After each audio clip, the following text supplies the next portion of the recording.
Welcome. Thank you for joining us on this edition of News 2. I'm Sandra Gumansing. Topping our newscast, Governor John DeYoung Jr. has responded to the complaints from the local police union on the proposed promotion of some police officers.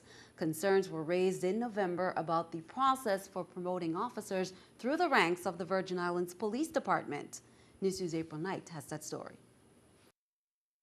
Negotiations are underway between the government and the Police Benevolent Association over some 24 police officers' promotions that the union says is unfair. The PBA is specifically against the promotions of some police officers to the rank of corporal without going through the competitive exam required by law for such promotions. When the PBA learned of the lineup picked by Police Commissioner Rodney Carrard and supported by Governor John DeYoung, in November they filed for a temporary restraining order with the Superior Court. According to the union, they are not against the people being promoted, but the process that they claim is unfair and open to favoritism. There are already claims that the officers being promoted all have ties to the governor. The governor filed a motion to dismiss the complaint. The police commissioner stated in a release that the promotion of an officer to the rank of corporal requires no examination, but is rather based on exemplary service and commitment as well as years in duty. Carrard added that each of the officers being recommended for promotion have more than 15 years of service. We spoke to union attorney Nazar Wood, who reiterated public details of the case, but declined to reveal anything more because of ongoing negotiations. Nonetheless, Wood said all they want is fairness and equal opportunity to rise up the ranks for all of the territory's police officers. Reporting for News 2, I'm April Knight. Meanwhile, Attorney General Vincent Fraser has criticized the PBA for what he called a dismal performance that resulted to the local chapter being placed in administratorship. News 2 will keep you updated. Well, in election news, both district boards have certified the election by that December 3rd deadline. St. Croix has not yet publicized its certified results, but Election Supervisor Caroline Fox confirmed that it has indeed finished its certification. St. Thomas St. John released its certified results on Wednesday. The final count for the district has Governor-elect Kenneth Mapp at 6,738 votes.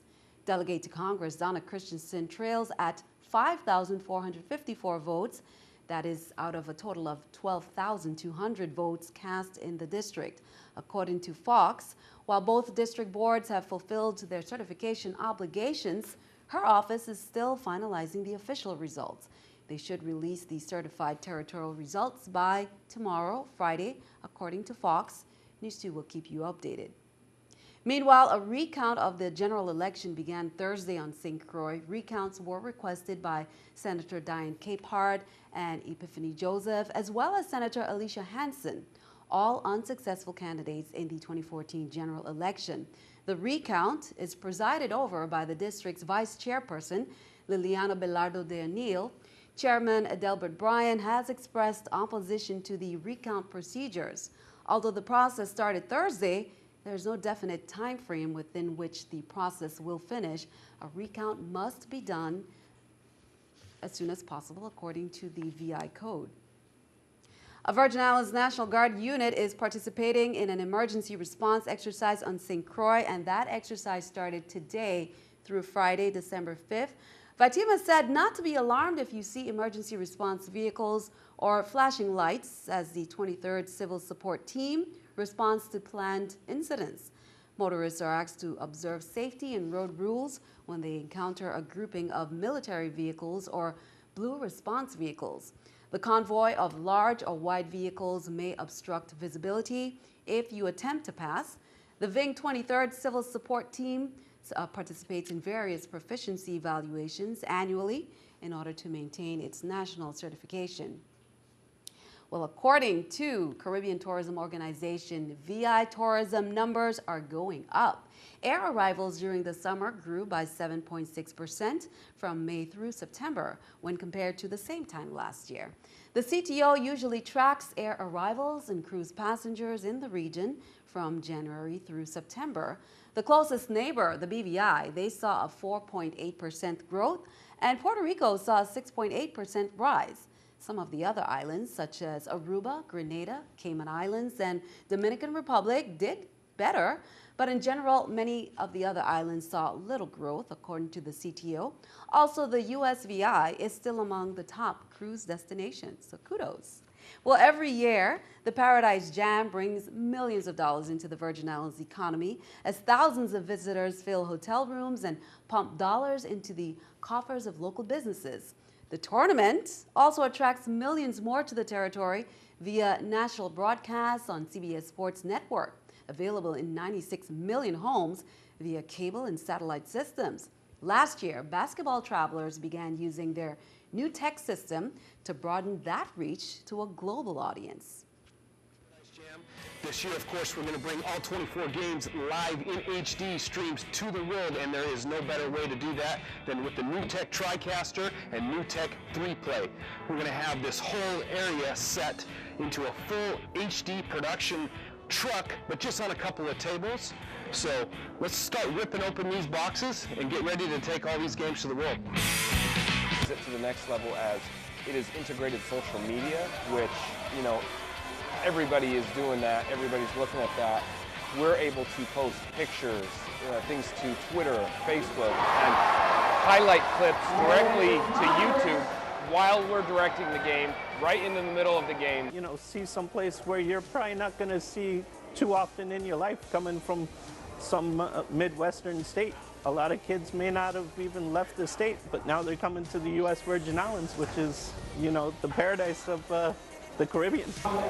You know, we only have this little table set up here and that full-scale production. I love this island. I love the people here. They're like family to me. I love our staff is like an extended part of my family, and I basically work on it every day of the year. My favorite part about the tournament is St. Thomas, obviously.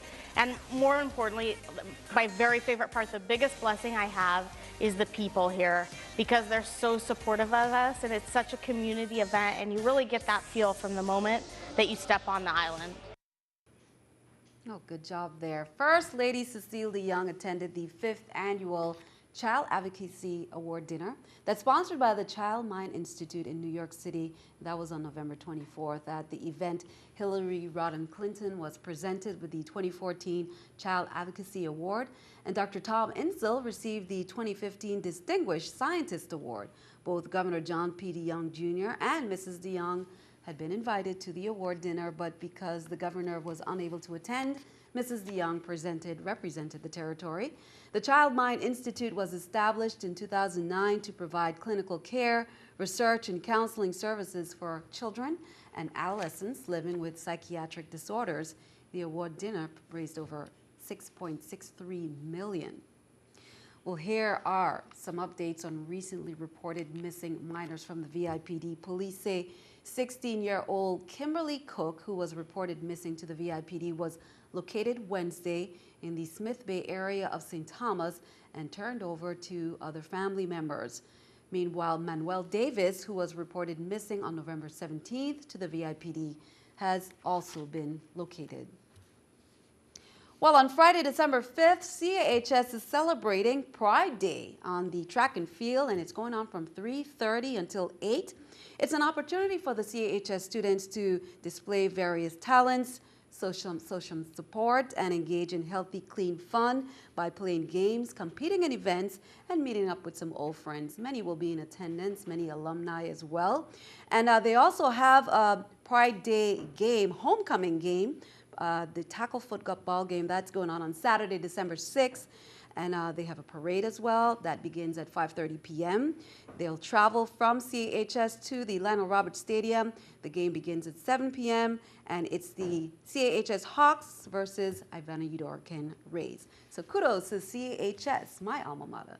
We'll turn our attention overseas in the wake of protests in Ferguson, as well as those that followed a New York grand jury's decision not to indict the police officer involved in the death of Eric Garner. New York City Mayor Bill de Blasio and NYPD officials said they are launching a retraining program for police officers. What this is intended to do is create for officers a refresher of what they learned in the academy, or hopefully learned in the academy. But many of our officers learned that 10, 15, 20 years ago. The relationship between police and community has to change. The way we go about policing has to change. It has to change in this city. It has to change in this country. I am fundamentally convinced it will change. Meanwhile, keeping our eye on the economy, a new report finds that childcare can cost families more than college. In 30 states last year, the average annual cost for an infant's daycare center was higher than a year's tuition and fees at a 4-year public college. It was the highest in Massachusetts at more than $16,500 a year, and the lowest in Mississippi at about $5,500. The findings are from Childcare Aware, a group that works on access to childcare. Here's a look at the New York Stock Exchange with our stock market watch. The Dow, NASDAQ, S&P all down. The Dow 12, NASDAQ 5, S&P 2. Coming up on News 2, our list of events coming up to mark on your calendar for the Christmas season. We'll be right back.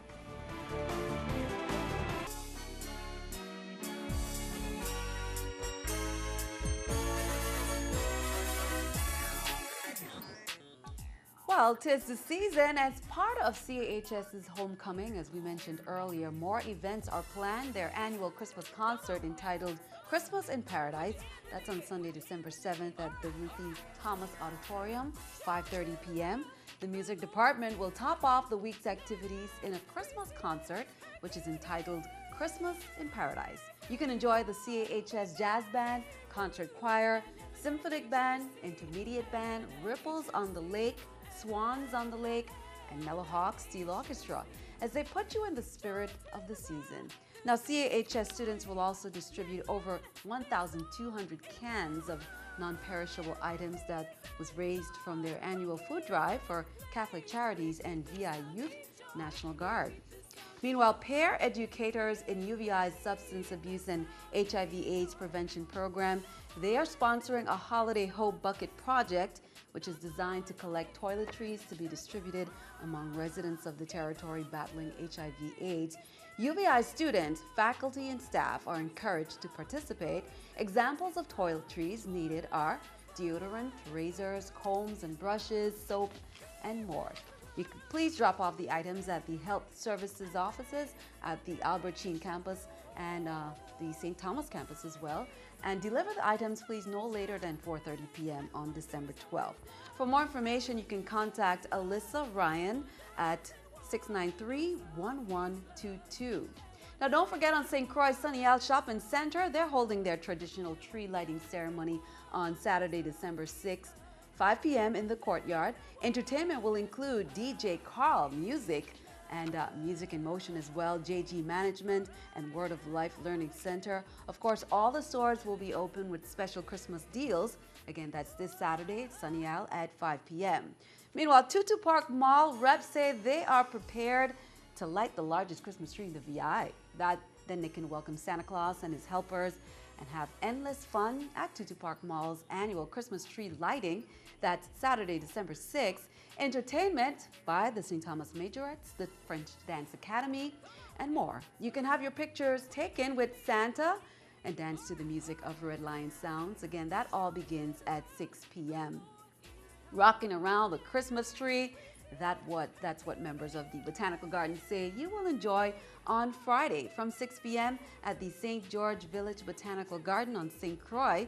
Their annual gala fundraiser is planned with a live auction, meals, lots of dancing, and even costume and prizes. Again, that's tomorrow, Friday at 6 p.m. Well, ready for the boat parades? Mark this on your calendars. You still have some time. On St. Thomas, during the Miracle on Main Street that's planned for Friday, December 19th at 6:30 p.m. in the Shaladamali Harbor. It's the annual all-island holiday boating extravaganza.